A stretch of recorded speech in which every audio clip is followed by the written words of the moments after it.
Section 8 of the Leadership Code Act of 2002 enjoins the Office of the Inspector General of Government to enforce the leadership code of conduct of all government leaders.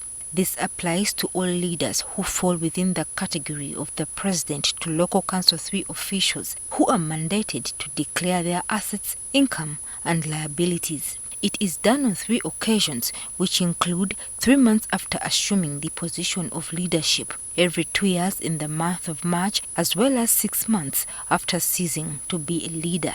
But according to the Deputy IGG George Bamugemereire, many have failed to comply with this requirement. So many people are appointed to positions and they go through all the formalities of assumption of duty, but they are not informed about the requirement to declare what you have at that stage.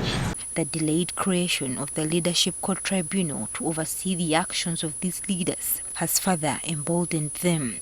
This is in addition to the lack of punitive measures for those who fail to declare their assets. When you look at previous reports, for instance, of the IG regarding non-compliance to the Leadership Code Act, you said the kind of punishments that were prescribed as caution, reprimand, being advised to make some changes in the declaration.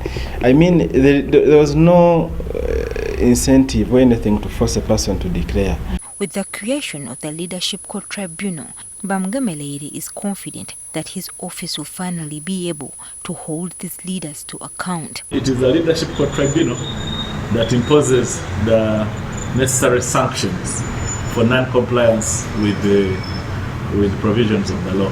When they bring the cases to us, we won't only go by what they have provided, that by their word only.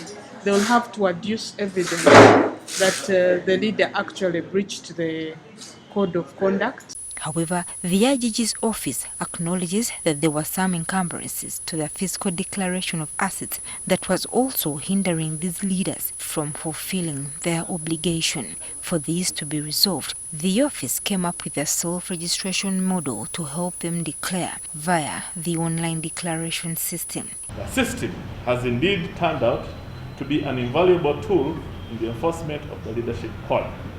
You know that tomorrow one of the things that you are going to use as a parameter is if they have declared or not their assets. Uganda currently has 25,000 leaders holding public office.